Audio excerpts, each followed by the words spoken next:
조금 전에 한 시청자분께서 제가 올린 페미니스트들이 못생긴 이유라는 영상에 질문을 달아주셨습니다. 먼저 제 영상에 대해 이렇게 진지하게 관심 가져주시고 질문해 주셔서 감사드립니다. 별 의미 없이 하신 질문일 수도 있지만 왠지 모르게 느껴지는 절박함에 진지하게 글을 적다 보니 너무 길어지기도 했고 누군가에겐 도움이 될 수도 있겠다 싶어 영상으로까지 찍게 되었습니다. 질문은 이렇습니다. 중간에 학창시절에 외모가 끼치는 영향에 대해서 말해 주셨습니다. 마지막에는 자기 자신이 바뀌어야 한다라고 하셨습니다. 어릴 때 받는 호의와 반대되는 상처가 그 시절 그 나이에는 극복하기가 힘들지 않을까라는 생각을 하게 되었습니다. 물론 시간이 더 흘러서 극복해내거나 자신이 변할 수도 있지만 해봤자 20-30년 정도 살아간 인간의 인생 자체가 부정적이라면 정말로 힘들 거라고 생각합니다. 뭔가 말이 산으로 가는 것 같지만 개인적인 생각을 포함하자면 외모는 타고나는 부분이 많다고 생각합니다. 결론적으로 이러한 문제는 호의를 받은 자와 받지 못한 자로 나누어지게 됩니다. 거기서 벌어지는 왕따, 감성에 대한 상처 등등 제가 너무 이상하게 느끼는 걸 수 있지만 영상의 내용을 조금 삐뚤어지게 보면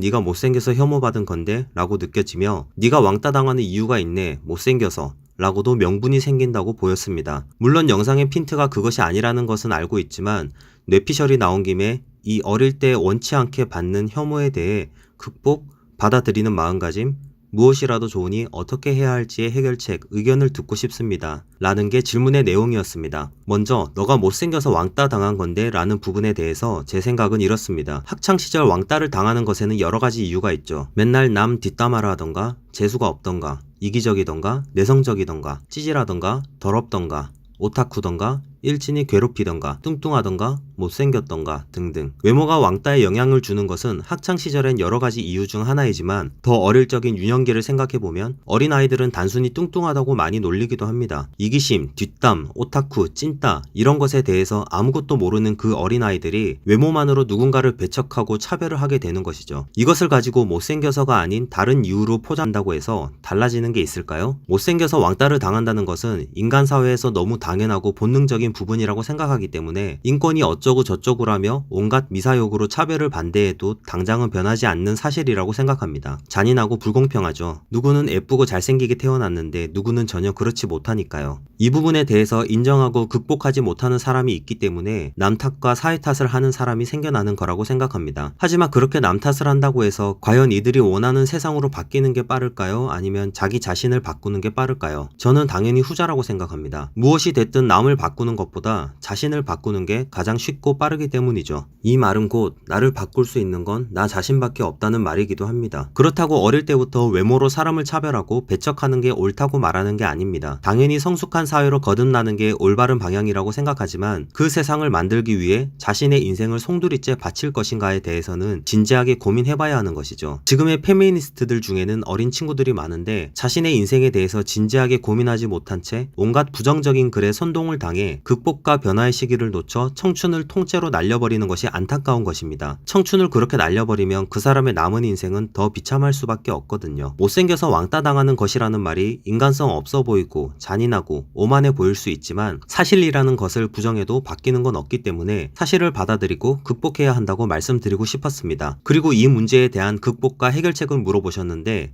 저도 모릅니다. 성형해라, 피부과 다녀라, 살 빼라, 깨끗이 하고 다녀라, 책을 많이 읽어라, 좋은 말을 많이 들어라, 남들에게 베푸는 삶을 살아라, 긍정적으로 생각해라, 옷을 잘 입어라, 공부를 해라, 돈을 많이 벌어라.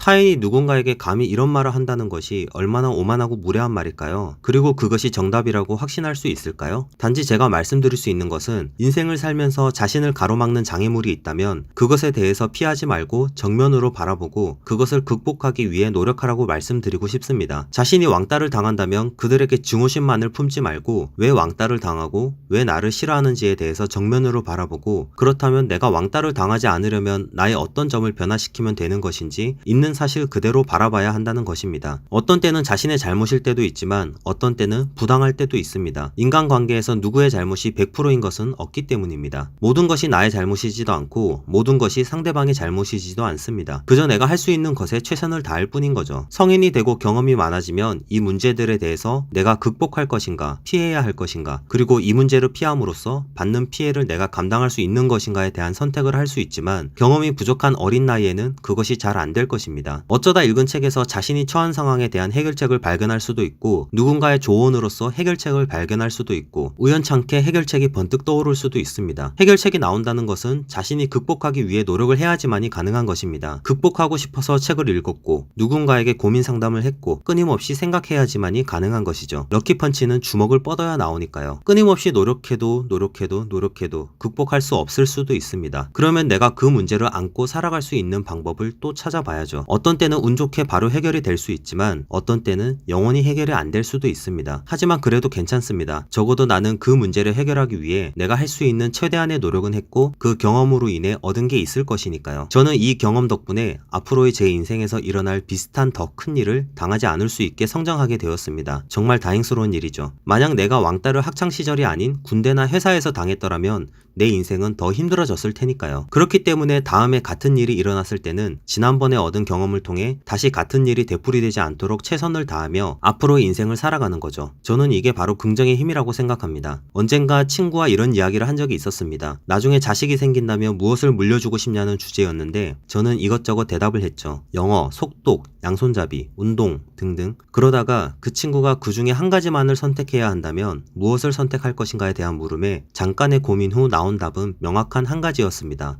바로 긍정의 힘입니다. 제 인생의 수백 번의 실패와 좌절에도 저를 지탱해준 유일한 힘은 바로 긍정의 힘이었거든요. 과거는 시위를 떠난 화살과 같다고 합니다. 이미 지나거나 일어나 버린 일은 돌이킬 수 없죠. 그렇다면 내가 할 수 있는 최선의 선택은 과거를 통해 얻은 경험을 바탕으로 최고의 미래를 얻기 위해 현재의 최대의 노력을 하는 것이라고 생각합니다. 타인이 해줄 수 있는 것은 수많은 길 중 하나를 제시하는 것뿐이고, 그 사람도 모든 길과 최선의 길을 알 수 없습니다. 그저 그 사람도 자신이 아는 길을 제시해줄 뿐이죠. 그렇기 때문에 최선의 선택을 하기 위해서는 최대한 많은 길을 보는 것이고, 그중 후회하지 않을 선택을 본인이 하는 것이죠. 10가지 중 한 가지를 선택하는 것과 100가지 중 한 가지를 선택하는 것은 다를 테니까요. 이번 영상에선 주제 넘는 말을 하게 됐지만, 제 말이 이 영상을 보시는 누군가의 인생에 1이라도 도움이 되었으면 좋겠습니다. 감사합니다.